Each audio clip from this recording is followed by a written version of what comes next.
Hello! Welcome back to our channel.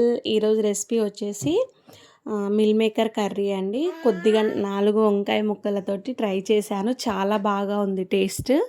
చాలా అంటే చాలా బాగుంది. ఖచ్చితంగా ట్రై చేయండి. వీడియోలోకి వెళ్ళే ముందు కొత్తగా ఎవరైనా మన ఛానల్ని చూస్తున్నట్టయితే మర్చిపోకుండా సబ్స్క్రైబ్ చేసుకొని లైక్ చేసి షేర్ చేయడం అయితే మర్చిపోకండి. ముందుగా స్టవ్ ఆన్ చేసి ఒక కళాయి పెట్టుకొని కళాయి హీట్ అయిన తర్వాత కొద్దిగా ఆయిల్ వేసుకొని ఆయిల్ హీట్ అయిన తర్వాత మనము ముందుగా కట్ చేసి పెట్టుకున్నటువంటి ఉల్లిపాయ ముక్కలను వేసుకోవాలి. సో ఉల్లిపాయ ఫ్రై అయిపోయిన తర్వాత వంకాయలని ఇట్లా కట్ చేసి వేసుకొని తర్వాత కొద్దిగా పసుపు సాల్ట్ యాడ్ చేసుకొని మంచిగా కలిపేసుకోండి. సో కలిపిన తర్వాత వంకాయలు కొద్దిగా మగ్గిపోయిన తర్వాత అల్లం వెల్లుల్లి పేస్ట్ యాడ్ చేసుకొని పచ్చివాసన పోయే వరకు ఫ్రై చేసుకోండి. సో ఒక 2 మినిట్స్ ఉంచుకొని టమాటాస్ని యాడ్ చేసుకొని నేను ఇక్కడ 2 టమాటోస్ని తీసుకున్నానండి. సో 2 టమాటాలను తీసుకొని ఈ విధంగా ముక్కలుగా కట్ చేసి వేసుకొని అవి కూడా ఫ్రై అయిపోయే వరకు ఫ్రై చేసుకోండి.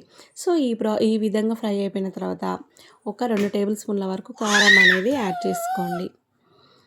కారం యాడ్ చేసుకొని గ్రేవీ కోసం వాటర్ యాడ్ చేసుకోండి. కొద్దిగా వాటర్ యాడ్ చేసుకున్నాక మూత పెట్టి తీసినాక ఈ విధంగా ఆయిల్ సపరేట్ అయినప్పుడు మనం ముందుగా ఉడకపెట్టి పెట్టుకున్నటువంటి మిల్ మేకర్ని యాడ్ చేసుకోవాలి.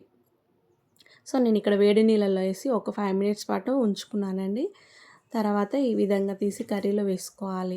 ఒక 5 నిమిషాల తర్వాత కొద్దిగా గరం మసాలా యాడ్ చేసుకొని మంచిగా కలిసేలాగా కలుపుకొని ఒక 2 మినిట్స్ మూత పెట్టుకొని తీసిన తర్వాత కొద్దిగా కరివేపాకుని యాడ్ చేసుకోండి. సో కొత్తిమీర అయినా పర్వాలేదు, ఏది ఉంటే అది ఈ విధంగా యాడ్ చేసుకొని దించేసుకుంటే ఎంతో టేస్టీగా ఉండే కర్రీ రెడీ.